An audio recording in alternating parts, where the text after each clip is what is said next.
Y por último, una pregunta que también creo que hace muy buen contexto para el tema que estamos tratando hoy. Cuando les preguntáis a las familias y a los centros educativos, ¿qué harías si pudieras para prevenir la violencia de género? ¿Qué nos dicen? Bueno, pues yo creo que la experiencia, ¿no?, de hacer este tipo de talleres nos ha llevado a ver que las respuestas suelen ser bastante genéricas, ¿no? Normalmente, pues la educación, tanto en la escuela como en casa, pero sí que es verdad que hay un poco como de desconcierto, ¿no? La palabra educación puede conllevar muchísimas cosas y muchas veces lo que cuesta es llevar esa idea a terreno, ¿no? Es decir, poder ponerlo en práctica y entender exactamente a qué nos estamos refiriendo, qué herramientas educativas tenemos realmente para poder prevenir esa violencia de género. Me gusta mucho esa respuesta porque luego veremos si cuando hablamos de educación, educar ya estamos educando, ¿no? Estamos llegando donde queremos llegar o no. Y en ese sentido sí que me gustaría que ya más allá de las opiniones en los centros educativos, en las familias, me dijeseis vuestra opinión sobre qué creéis que implica realmente educar para que nuestra juventud, nuestra adolescencia crezca en esos valores de igualdad y de respeto, de empatía, que creo que es algo en lo que de entrada está todo el mundo de acuerdo, ¿no? No conozco a nadie que crea que educar en el respeto y en la empatía es una mala idea. ¿Qué creéis que implica?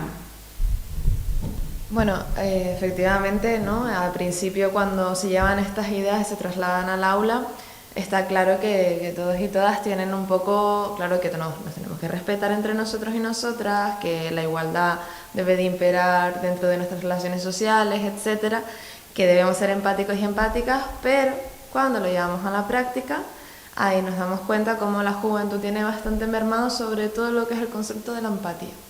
Entonces, aunque en la teoría lo entiendan, la constante sobre todo lo vemos mucho en la población más joven, ¿no? Ana Laura, sino que me corrija, pero esa constante información que les llega de las redes sociales, desde el uso de tecnologías que están tan acostumbrados a ese consumo de contenido tan espontáneo, al final les está desactivando esa empatía por una sobredosis de dopamina, que están constantemente recibiendo muchos estímulos externos, mucha dopamina, y nos damos cuenta que están desactivando esa empatía. Y después cuando le ponemos en discurso, los ponemos ahí en debate de, bueno, ¿y esta situación qué pasaría? O sea, ¿por qué te hace gracia? ¿De qué te estás riendo? ¿De qué nos estamos riendo todos en el aula? ¿Por qué? Y si esto le damos la vuelta, y ahí es cuando se quedan un poquito así, se dan cuenta de realmente no se está aplicando una empatía. Entonces, efectivamente es muy importante trabajar estos conceptos en el aula, pero teniendo en cuenta la realidad que están viviendo los jóvenes y las jóvenes. No podemos desconectar la realidad de la teoría. Sí, sobre todo es muy interesante por hacer esa diferenciación también de lo que hablábamos la semana pasada, ¿no? La semana pasada hablábamos de lo que implica todo esto en la etapa primaria, ¿no? Que es mucho más pues acercar estos conceptos, que entiendan, ¿no? Cuando se empatiza, cuando no, y lo tienen muy claro también, ¿no?